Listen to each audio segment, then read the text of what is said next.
Setelah mengetahui pengetahuan keabadian, Anunnaki mengirim mata-mata, yaitu 10 orang pedagang, untuk berdagang ke Lemuria. Pengetahuan keabadian yang dibahas di episode ke-7 dalam seri Lemuria akan diterapkan di dunia modern di tahun 2030. Prediksi yang menyatakan bahwa manusia bisa abadi pada tahun 2030 adalah klaim yang dibuat oleh futuris seperti Ray Kurzweil. Klaim ini didasarkan pada asumsi bahwa kemajuan teknologi seperti nanobot, AI akan memungkinkan manusia untuk mengatasi proses penuaan dan kematian. Sama persis seperti yang dijelaskan di episode Lemuria ke-7, namun mereka memakai teknologi untuk menjalankan hal tersebut.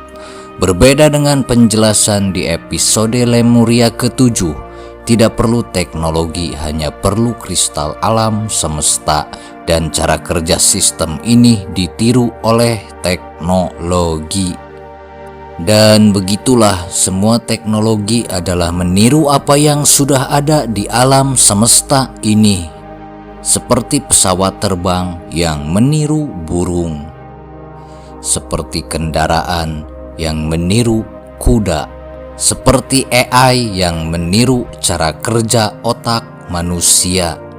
Namun perlu diingat bahwa keabadian yang kami jelaskan di episode ke-7 dalam konteks ini mungkin tidak berarti hidup selamanya dalam bentuk biologis, melainkan lebih pada kemampuan untuk memperpanjang umur dan kualitas hidup secara signifikan.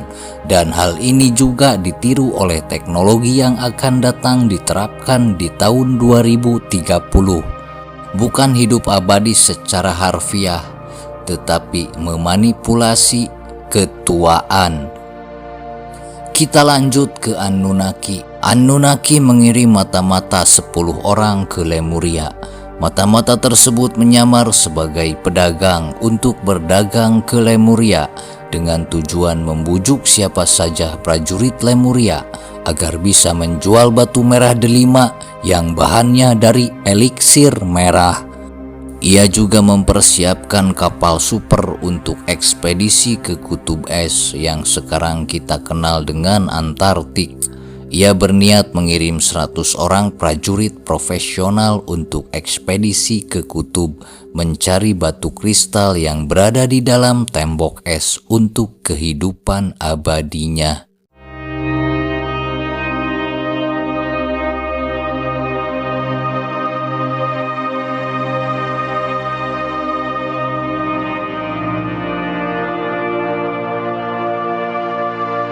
Anunnaki juga masih terus melakukan pencarian untuk orang yang bisa menaklukkan dan menunggangi naga.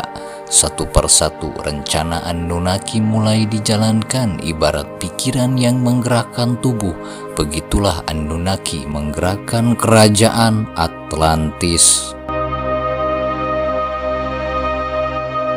Ketika Anunnaki membangun rencana untuk kehidupan dunianya, di sisi lain terlihat juga rencana Nuh yang sedang menjalankan rencana ilahi, hendak pergi ke hutan terlarang bersama para pengikutnya.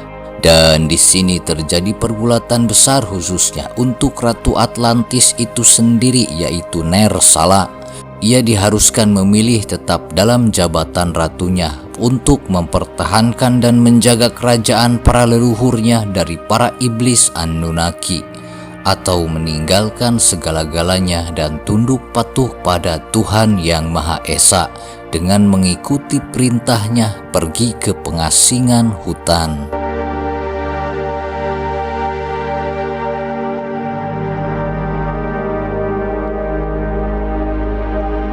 Nirsala mengalami beban di pikirannya yang begitu kalut. Pandangannya gelap, tatapannya kosong, wajahnya pucat, perasaannya bimbang, sebimbang-bimbangnya. Nafasnya terasa berat, meski memejamkan mata untuk tidur atau menenangkan diri, tapi sesuatu yang di dalam dirinya tidak bisa tenang. Pikirannya terbang ke sana kemari secepat cahaya. Hatinya dihujani berbagai macam pikiran yang membekas. Mengapa harus begini? Mengapa Sang Hyang diam saja? Mengapa kami harus pergi?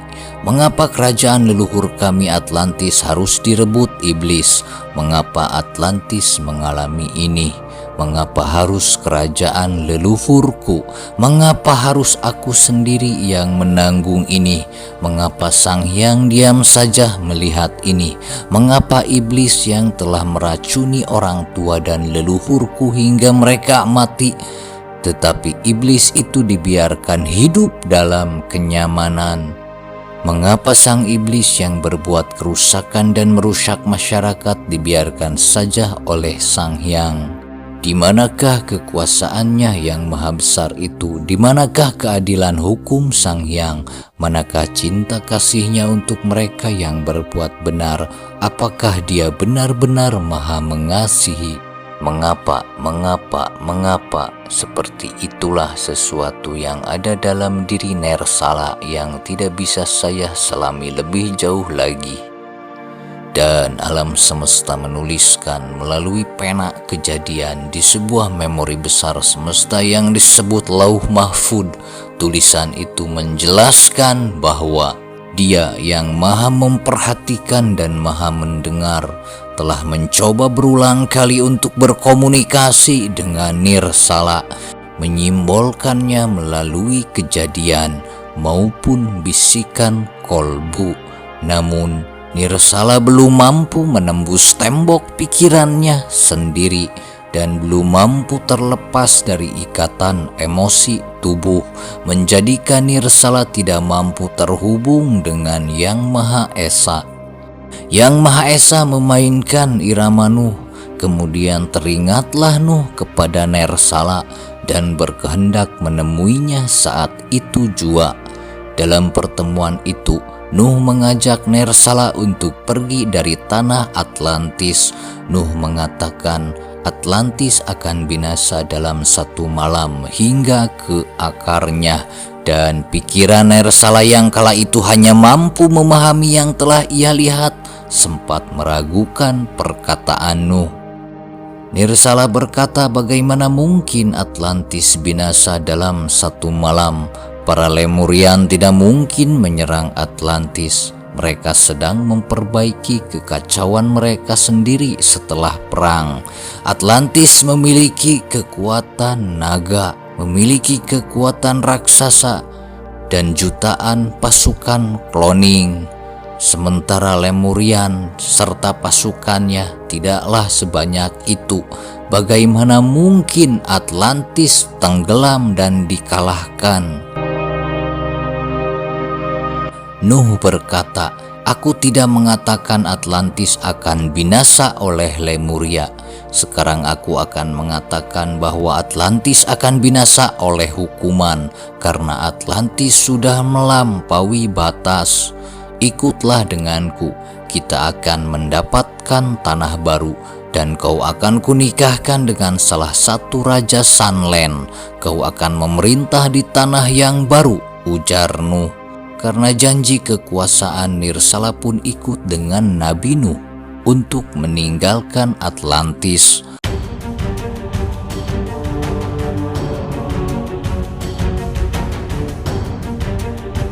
Keesokan harinya di ruang sidang Atlantis, Nersala menemui Anunnaki dan menyatakan mengundurkan diri dari jabatan keratuan dan akan hidup di hutan bersama Nuh.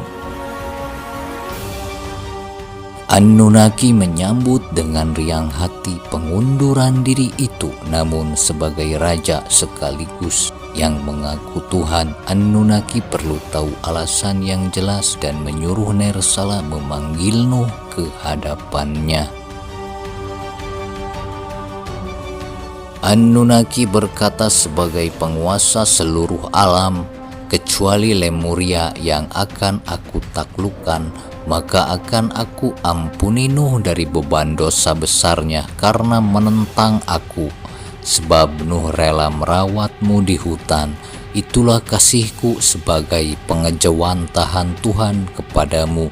Sebab bagaimanapun kamu adalah pewarisah Atlantis, tapi keputusanmu sangat bijaksana, sebab menyerahkan Atlantis sepenuhnya kepadaku yang bersatu dengan Tuhan, sehingga tidak bisa dibedakan antara aku dan Tuhan, ujar Anunnaki. Nabi Nuh menghadap Anunnaki. Disaksikan para menteri dan para pilar Anunnaki yang memegang kekuasaan desa, kota-kota di Atlantis. Kemudian Anunnaki menyatakan keputusan sahnya di hadapan para menteri dan pilarnya itu. Wahai Nuh, aku ampuni engkau. Semua dosamu kini diampuni. Engkau sekarang bebas tanpa dosa. Dengan syarat bawalah Ratu Nirsala bersamamu. Dan janganlah kau tampakkan dirimu ke Atlantis sebelum engkau menerimaku sebagai Tuhan, ujar Anunnaki. Anunnaki melanjutkan perkataannya, jika engkau belum menerimaku sebagai Tuhan, maka engkau dilarang menginjakkan kaki ke desa dan kota-kota Atlantis. Dan jika kau ke desa maupun kota Atlantis, maka beban dosanya adalah dipotong kedua kupingmu dan dicambuk dari pagi hingga petang selama 5 hari. Dan jika engkau menginjakkan kaki ke kerajaan Atlantis setelah ini dan tetap tidak menerimaku sebagai Tuhan, maka beban dosanya adalah penghapusan diri atau kematian, ujar Anunnaki. Kemudian perkataan itu disahkan para menteri dan pilar, dijadikan hukum sah. Nabi Nuh menjawab, baiklah, aku setuju. Dan siapa juga yang ingin menginjakkan kaki di kota dan kerajaan ini, aku akan pergi dari tanah ini dengan membuat kapal dari kayu-kayu di hutan. Anunnaki tercekat, mengapa kau ingin pergi? Bukankah ini tanah kelahiranmu? Dan bagaimana jika kau tak kuizinkan menebang satu pohon pun jika kau tak mau mengakuiku Tuhan, ujar Anunnaki. Nabi Nuh menjawab, aku ingin pergi dan aku tidak ingin menjelaskannya kepada Tuhan, karena Tuhan yang sejati itu maha tahu. Bukankah begitu, wahai para tetua? Nabi Nuh bertanya pada para tetua di ruang sidang itu, yaitu para ahli ketuhanan. Ya benar, Tuhan yang sejati maha tahu, ujar para tetua Atlantis. Anunnaki merasa diserang dengan perkataan cerdik Nuh dan berdalih, aku tahu kamu ingin pergi, aku hanya bertanya padamu, tapi bagaimana jika tak kuizinkan kau menebang satu pohon pun, ujar Anunnaki. Nuh menjawab, Tuhan yang sejati adalah maha pemurah, Dia mengizinkan kehendak hambanya, bahkan membebaskan kehendak hamba-hambanya. Bukankah begitu, wahai para tetua? Ujar Nabi Nuh kembali bertanya pada ahli ketuhanan Atlantis. Para tetua diam sejenak, saling menatap satu sama lain. Salah satu tetua menjawab, "Ya, betul. Menurut catatan Idris yang hilang, Tuhan Maha Pemurah, tapi kami tidak tahu tentang pemberian kebebasan. Satu-satunya kitab Tuhan telah hilang, jadi kami tidak bisa menetapkan itu. Tapi seingat kami yakin bahwa kepemurahan memang ada dalam kitab Idris, catatan ketuhanan yang sejati."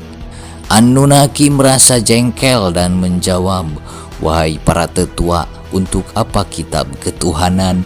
Jika Tuhan itu sekarang ada di hadapanmu, bukankah aku pemurah dan menafkahi seluruh Atlantis, kecuali mereka yang membangkang padaku?" ujar Anunnaki. "Ya betul, Anda memang pemurah, wahai Tuhan yang ada dalam tubuh raja," ujar para tetua. "Maka berilah Nuh itu pengajaran tentang Tuhan," ujar Anunnaki kepada para tetua. Salah satu tetua mengatakan kepada Nuh, "Wahai Nuh, jangan kau lihat kulit dan daging. Jangan kau lihat cangkang, sesungguhnya di dalam tubuh Sang Hyang Raja Anu adalah Tuhan yang sejati. Lihatlah yang telah dibawanya, dia menciptakan makhluk raksasa kuat, menciptakan makhluk naga yang bisa terbang, bahkan menciptakan manusia melalui guci tanah liat. Seperti penciptaan kita dari tanah yang dikisahkan secara turun-temurun di Atlantis melalui kitab Idris, ujar tetua pada Nuh. Nuh menjawab, wahai para tetua, Tuhan yang sejati tidak butuh validasi untuk jadi Tuhan. Bahkan Tuhan tidak memaksa. Jika ada seseorang yang tidak percaya padanya, apalagi sampai memohon dan mengemis agar orang-orang percaya padanya. Aku tetap tidak akan mengakui ketuhanan Anunnaki, tapi yang aku tahu dalam perjanjian Atlantis yang ditulis di kulit harimau dalam perjanjian dengan kaum laut, bahwa Tuhan itu Maha Pemurah dan tidak pandang bulu, baik kepada yang mempercayainya maupun tidak, ujar Nuh. Tetua menjawab, benarkah ada catatan perjanjian itu? Kemudian dicarilah dan dibawalah catatan perjanjian dengan kaum laut yang ditulis di atas kulit harimau. Tetua berkata, ya benar, di sini tertulis dia Maha Pemurah kepada siapa saja, tapi hanya mencintai yang mencintainya. Lanjutkan bacaan itu, wahai tetua, ujar Nuh. Tetua lanjut membaca, dia tidak membutuhkan pengakuan atas pemeliharaan dan ketuhanan. Dia tidak memaksa agar orang berlutut padanya, melainkan dia menginginkan ketulusan dan ketundukan kepadanya, ujar tetua membaca ayat ketuhanan dalam perjanjian kaum laut. Anunnaki merasa di pojokan, mukanya memerah, alisnya mengerut. Matanya ketakutan melihat orang-orang di ruang sidang, sangat takjub dengan tulisan ketuhanan, karena kitab ketuhanan sudah lama hilang di Atlantis. Sebenarnya aku pun tidak masalah kau menebang banyak pohon untuk keperluan kapalmu, karena di hutan itu banyak sekali pohon besar. Aku hanya ingin kau menuju kesucian bersama Atlantis. Kini segeralah kau pergi ke hutan, bangunlah kapal dan pergilah dari tanah ini. Jangan kau injakan kakimu lagi di tanah ini, ujar Anunnaki. Mendengar itu, para tetua, menteri, dan pilar-pilar di ruang sidang mengatakan puja-puji kepada Anunnaki sambil bersujud padanya. Nabi Nuh pun pergi dari kerajaan Atlantis bersama Nersala menuju hutan. Nabi Nuh selamat dari makar jahat Anunnaki dan bebas menebang pohon di hutan. Tetapi Anunnaki semakin jengkel, dendam di hatinya makin membara pada Nuh. Di kejadian lain, setelah peristiwa sidang pengunduran Ratu Nirsala, Anunnaki berhasil menemukan sang penunggang naga. Ternyata sang penunggang naga haruslah wanita. Ia menemukan cara ini dengan mencoba wanita untuk mendekati naga, dan naga tidaklah menjadi ganas ketika melihat wanita. Para naga tidak mau ditunggangi lelaki, justru para naga tunduk ditunggangi wanita. Anunnaki melatih para perempuan tersebut untuk menjadi penunggang naga yang lihai, dengan tujuan untuk menyerang kembali Lemuria bersama ketiga naganya. Setelah melalui latihan selama beberapa tahun, 3 wanita itu kini jadi penunggang naga yang lihai.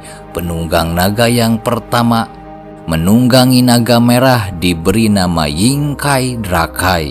Penunggang naga kedua yang menunggangi naga warna hitam diberi nama Yingkai Opila.